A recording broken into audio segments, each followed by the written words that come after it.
There's a growing concern in the US, and in this video, we're going to talk about it. And that concern is that millennials, Gen Zs, are moving back in with their parents. And now you're like, oh, those are the young people. No, those are people in their 30s and 40s are moving back in with their parents because of job complications, because of financial, because over leveraged with debt, can't pay it, electric bill, everything just through the roof, they can't do it. And so the only option that they have, if their parents are still around, if their parents got a big enough room, to actually move back in with their parents. I got the numbers, and they're actually really concerning. And we're gonna watch those numbers in a little bit. And I got a video of somebody that's actually explaining why she's doing it and why her and her husband, not only just one person, no, it's that these families are moving back in with their parents. And I always get comments like this that say, stop the drama, please. Unemployment rate remains low. And no, you didn't say it wrong. You need to be competitive and offer some value to your employer. In this economy, the company paid me $5,000 bonus to work per diem and offered $20,000 bonus if I agreed to work full-time. I refused full-time because I'm retired and I do not want to go to work too many hours. So when I'm looking at stuff like this and I'm reading articles and everything, this is what a lot of people assume. And when I'm looking at your situation and you're like, okay, I got skills, I got jobs, you probably got a network. This company didn't just come out of the woodwork and basically say, hey, can you come work for us because you have a resume that kind of likes, that's kind of good, or you got a LinkedIn profile. And so they said, hey, come work. No, you probably fostered that connection for so many years. And this is what the problem is when you take the I perspective and you say, I'm doing good, I'm doing fine, so everybody else must doing good. Then let me take the I perspective from the Starbucks CEO, from all these other huge CEOs that are making multi-million dollars. And let's look at the I perspective from them. They work a little bit, they get private jets, they get to work from wherever they want, and they really have no boundaries. They can do whatever they want. And on top of that, if you mess up, you're done. If they mess up, they're gonna get huge bonuses. They're gonna maybe let go, but they're gonna get such a big bonus that the founding fathers would probably turn over in their graves and say, we didn't buy Alaska for this much. So this is absolutely bananas. But these are I statements.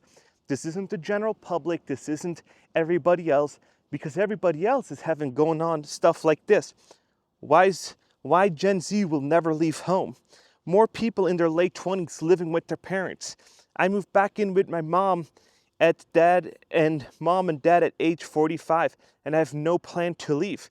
And so let's go into some of these numbers, because I don't think you guys grasp how crazy the situation is.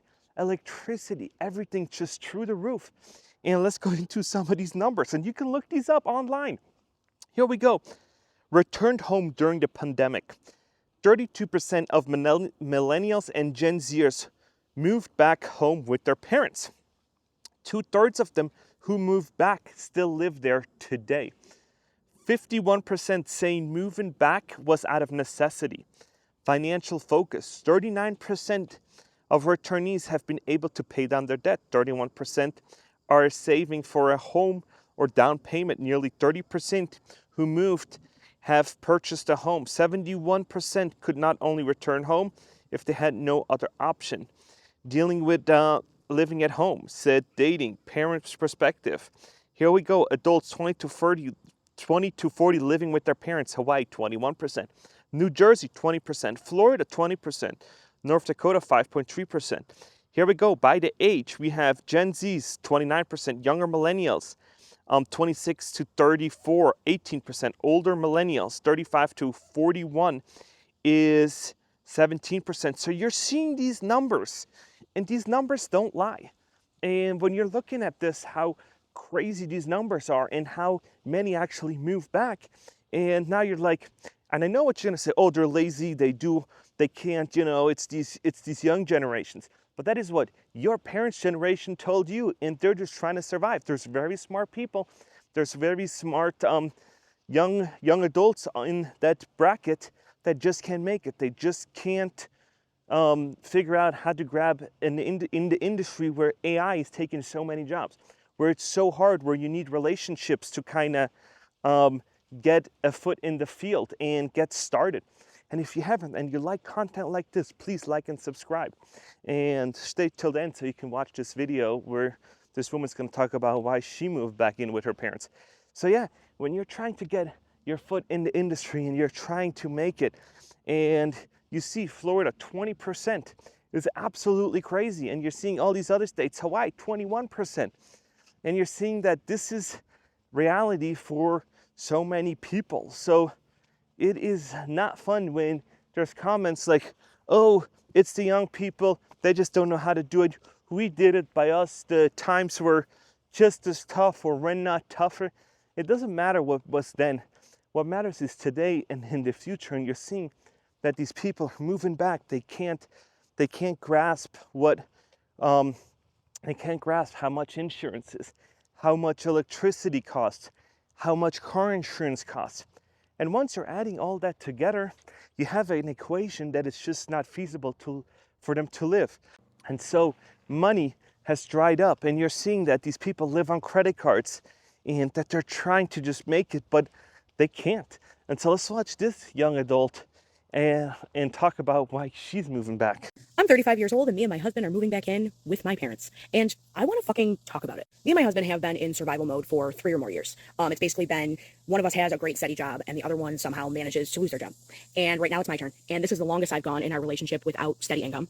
And it is massively impacting us. The economy is just getting worse. You cannot survive on one income.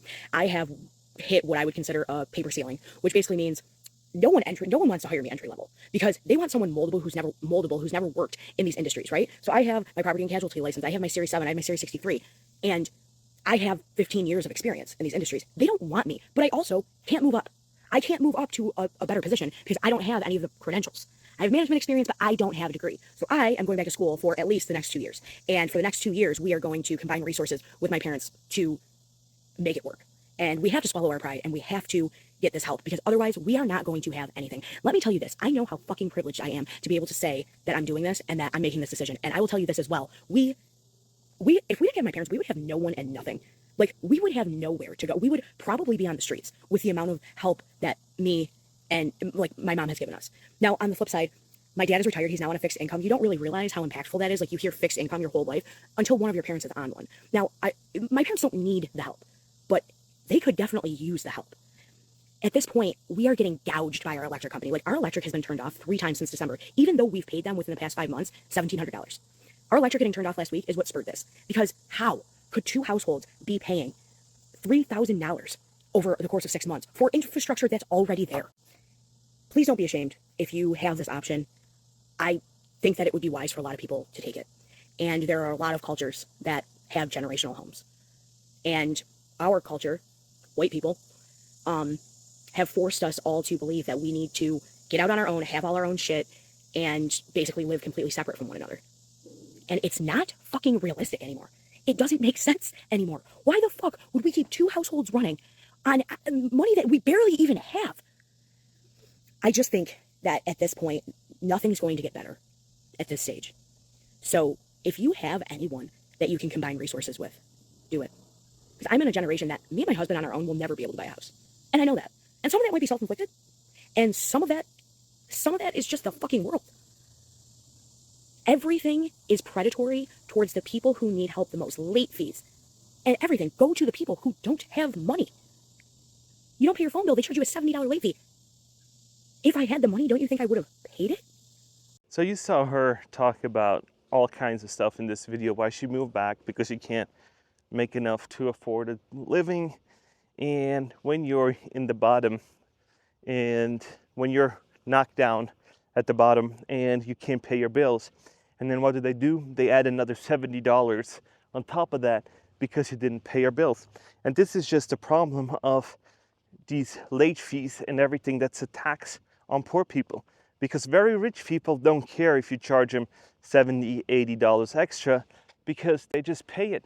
And that's why speeding fines and everything else is basically just a tax on less fortunate people, because everybody else that has a lot of money doesn't really care if I get a $800 speeding ticket, if the bill goes up by 30%, if electricity goes up to $1,000 a month. It's not that they care, it's that it really hurts these lower and middle class and upper middle class people like myself. And that's where you then gotta see, how can I save money?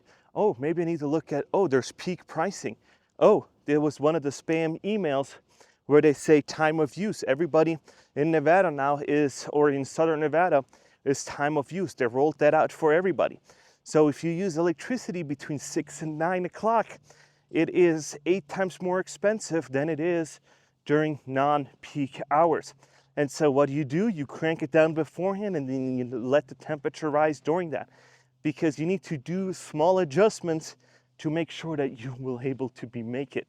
And when you have property management license, you have stuff like that, I think you should always see if you can do stuff yourself and be like, hey, I go hustle, I go introduce myself to other people, and I'm like, yeah, I'm a property manager.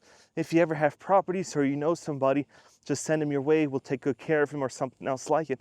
And then either you sell that lead to your employer and take a commission, or you didn't do it yourself and kind of make a spread on that and just start your own gig on the side and start becoming a property manager. And whenever I talk about you should do your own thing on the side, I'm not talking about becoming a Fortune 50 company.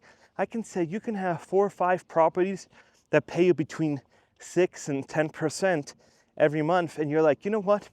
I'm just gonna take that and I'm just gonna spend it on family vacations, or I'm gonna spend it to have a nicer car. And that is basically my honey pot, where I'm just gonna take money out.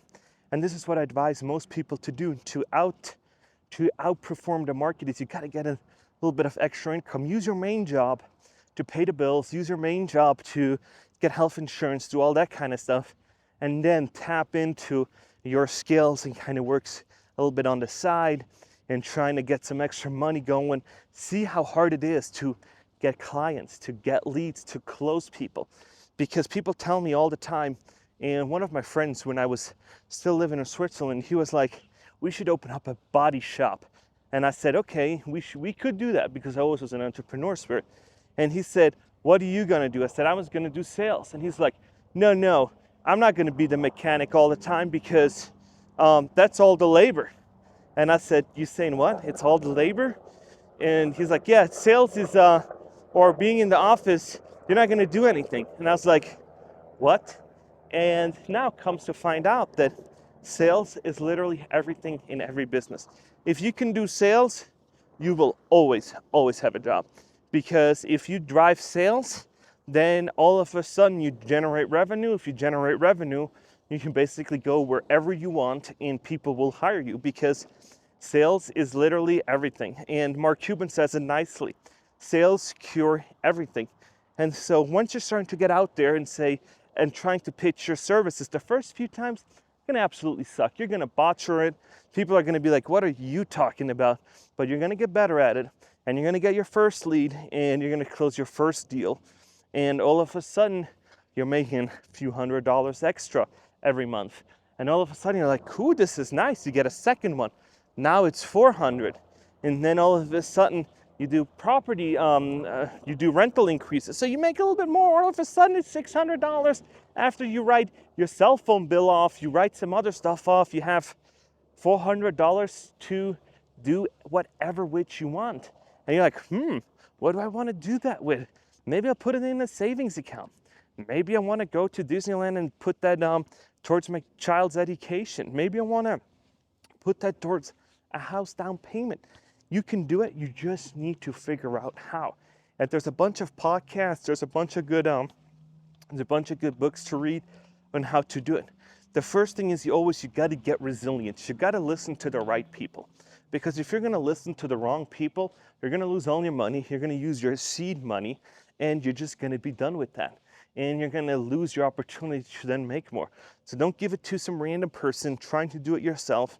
And yeah, you might not make a profit the first year, but so do many businesses. And maybe not the second year either, but the skills you learn, the valuable lessons you learn is just unpayable. Because What you're learning is how to do it. Just don't get sued and don't do something stupid.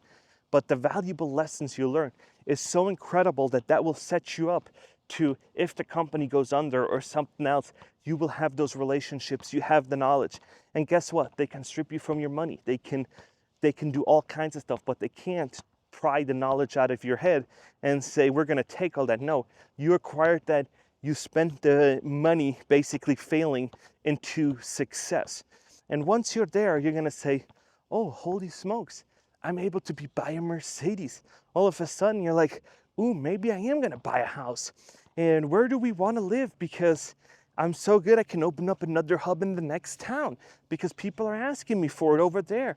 And maybe I can add Airbnb management and take 10, 15% of all that. And all of a sudden you're like, oh, maybe I should add another language person to my team so that we can, so that I can manage your property when they're on vacation and offer services, all kinds of stuff like that. And then you're like, well, I'm making so much money now with this thing. Why am I working for $20, $30 when I'm making 8, 9 times that with my side gig? And this is how a bunch of people done it. And so it is a perspective shift. But you can't just go out and say to people, oh, I got a job, I'm doing great. Well, if you're Jeff Bezos, look at him.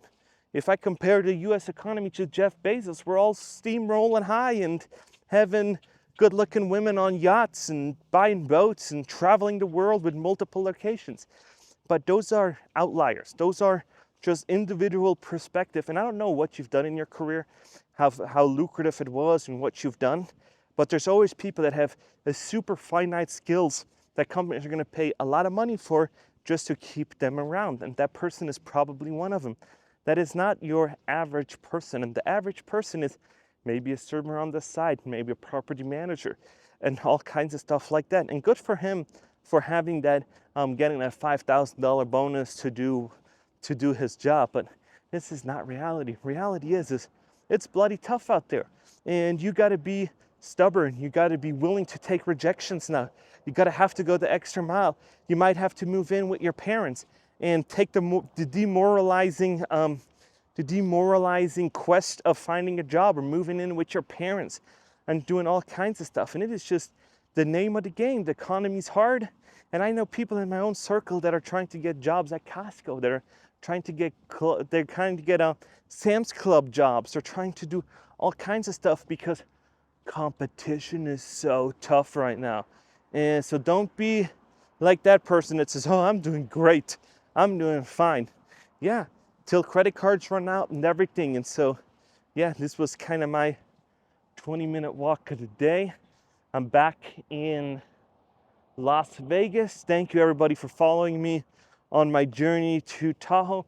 I have pinned the video from my Tahoe trip with Ali. So if you want to watch that one, the link's below.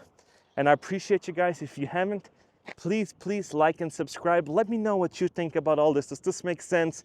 Not so much. And yeah, took the Jeep. We didn't go off-roading because didn't have time, but we went river rafting down the Truckee River. It was amazing. Yeah, did that. And for those people that ask me, like, how many miles per gallon did you get? So I got about 18 miles per gallon with it. I had to fill it up before I left. In the middle, I had to fill it up all the way. And then when it was back to Vegas, I had like no more gas. So yeah, but it has a little smaller gas tank, so it wasn't too bad. And yeah, we were kind of going faster than most people. So that was probably also impacting my fuel economy. But yeah, that was kind of my Tahoe trip. And yeah, if you want to see the video with Ali, it's pinned down below. And I'll see you guys in the next one.